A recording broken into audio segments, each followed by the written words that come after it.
जय भीम, नमो बुद्धाय, जय संविधान, जय भारत, जय मूल निवासी। दोस्तों, आज आप सभी का स्वागत करती हूँ अपने वीडियो में, जो मेरा कि बहुत फर्स्ट वीडियो है। और मैं चाहती हूँ कि आप लोग ज़रा ध्यान से सुनिएगा, जो भी सुन रहा है।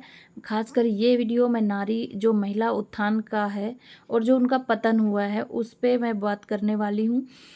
अभी बात करती हूँ बाबा साहब पे। बाबा साहब ने जो भी प्रयास किए हैं महिलाओं को लेकर के बात किए हैं, और मनुस्मृति बाबा साहब को क्यों बुरी लगी ये मैं आपको बताना चाह रही हूँ। अंबेडकर की मान्यता थी कि समाज की प्रगति नारी की प्रगति पर निर्भर करती है।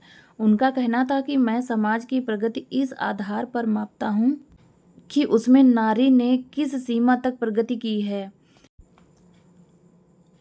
अपनी स्थापना की पुष्टि में उन्होंने ऐतिहासिक तथ्यों का उपयोग किया और दर्शाया कि भारत में जिस काल में नारी की स्थिति अच्छी थी तब समाज प्रगति पर था, और जब नारी की स्थिति अवनत हुई तो समाज भी पतन को प्राप्त हुआ। ये बाबा साहब डॉक्टर अंबेडकर ने 1977 में कहा था। काल विशेष रूप से मनु के उद्भव के उपरांत होता है। मनु ने नारी विरोधी कानून बनाए। उन्होंने स्त्री को उपनयन व शिक्षा ग्रहण करने के अधिकार से वंचित किया। मनु ने स्त्री को निम्न स्वतंत्र रूप से निर्णय लेने के अयोग्य और अविश्वासीय निरूपित किया। उनका कहना था कि स्त्री को पुरुष के अधीन रखा जाना चाहिए। यदि उसे स्वतंत्र छोड़ दिया जाए तो वह पुरुष के अनिष्ट का कारण बन सकती है। मनु ने स्त्रियों के लिए अल्पायु में विवाह का विधान बनाया। उनका कहना था कि जो पिता अपनी पुत्री का विवाह उसकी रजोस्वला होने के पूर्व, मतलब रजोधर्म जो होता है, पूर्व नहीं करता वह पाप का भागी होता है। इस नियम के कारण जीवन साथी चुनाव में स्त्री की स्वतंत्रता समाप्त हो गई। जहाँ तक तलाक और पुनर्विवाह का प्रश्न है, मनु का विधान एक तरफा है। वह पति को तो पत्नी के परित्याग तथा दूसरी स्त्री से पुनर्विवाह की स्वतंत्रता प्रदान करता है, किंतु पत्नी को नहीं। मनु का कहना है कि पति यदि पत्नी को त्याग दे, दूसरे को बेच दे, तो भी वह उससे मुक्त नहीं होती। पति यदि गुणविहीन है अथवा दरिद्र है तो भी पत्नी को उसकी पूजा करनी चाहिए।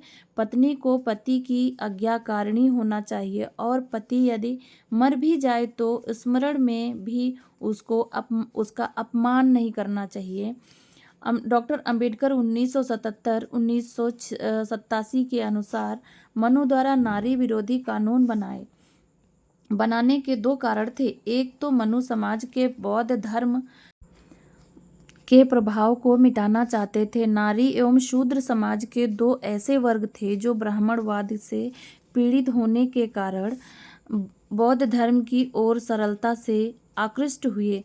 मनु ने इन कारणों को शिक्षा व आत्म विकास के अवसरों से वंचित करना जरूरी समझा, जिससे कि ब्राह्मण श्रेष्ठता पर आधारित व्यवस्था को इन वर्गों की ओर से कभी चुनौती उपस्थित न होने पाए। दूसरा कारण ब्राह्मणवाद और नारी स्वतंत्र में अंतर्निहित अंतर्विरोध है। ब्राह्मणवाद समाज में विभिन्न वर्णों के बीच ऊंच नीच के श्रेणी विभाजन की स्थापना करता है। यह विभाजन समाज में तो कायम रह सकता है, जबकि वर्णों के बीच शादी विवाह को निषिद्ध किया जाए, नारी को स्वतंत्रता प्रदान करने से यह संभव नहीं था।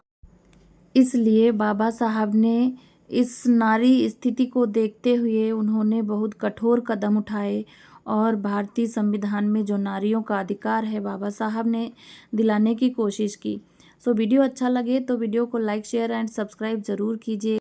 फिर मिलती हूँ नई वीडियो में नई जानकारी के साथ। तब तक के लिए जय भीम, नमो बुद्धाय, जय संविधान।